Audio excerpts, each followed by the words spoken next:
After the examination of the hand, one should also check the head, starting from the scalp, looking for the texture of the hair and for any hair loss here which suggests alopecia, and also look at the temporal recession. Presence of temporal recession in female may suggest virilization.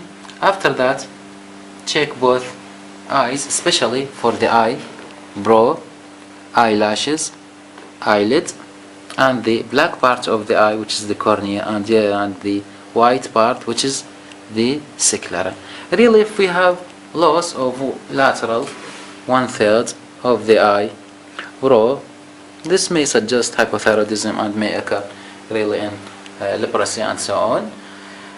We have to, in the eyes, we have to check for the presence of jaundice and for the presence of anemia. Anemia is identified clinically by the presence of conjunctival pallor, and if the sclera is yellow in color, one should consider jaundice. Really, the examination, when you examine for anemia and jaundice, simultaneously examine for them and ask the patient to direct his face into the natural light, which is usually obtained through the window. If we suppose that the time now is daytime and the curtain is pulled apart and natural light is obtained, I'll ask the patient to turn his face toward that side.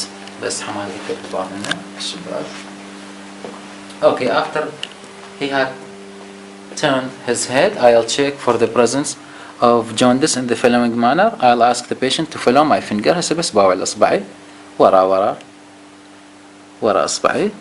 Okay, if we see here both sclera are visible, we can detect whether there is yellowish discoloration or not. After that, I'll ask the patient to follow my hand up and I'll press to see the conjunctiva. باوع على ايدي. Okay, the other one.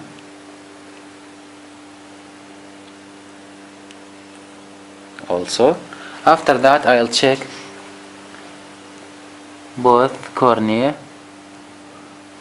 for arcus lepidus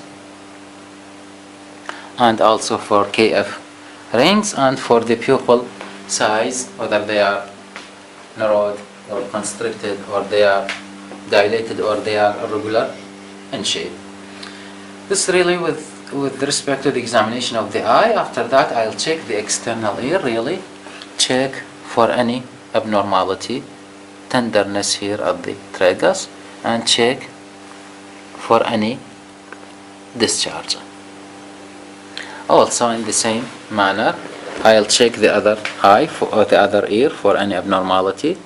I'll press for tenderness in case of infection, and I'll see the external auditory meatus. After that, I'll take a look at the nose, seeing in particular the septum, ele nasi, and look for any discharge or nasal polyp. Really, here loss of some part of the symptom, depression here, indicates saddle nose that may occur in relapsing polychondritis, Wegener's, and in leprosy, and also in many other clinical conditions. After that, I'll check the mouth. First of all, I'll inspect the mouth for any deviation in the resting state. After that, I'll ask the patient to open his mouth. Because sometimes the opening is so restricted in case of microstomia and typified the clinical of scleroderma. After that, I'll see the tongue inside the mouth in the resting state for any fasciculation. Okay, after that, I'll check the lips, both inner border and outer border, the cornea, the corners of the mouth, and also the upper lips for any ulceration or infection. After that, really, I'll use a torch for the internal aspect of the mouth. for the presence of any dental caries, for high arched palate in case of Marfan, and for the presence of infection. After that, I'll ask the patient to raise his tongue, ارفع لسانك, to see the sublingual tissue. This is the sublingual tissue. على راحتك.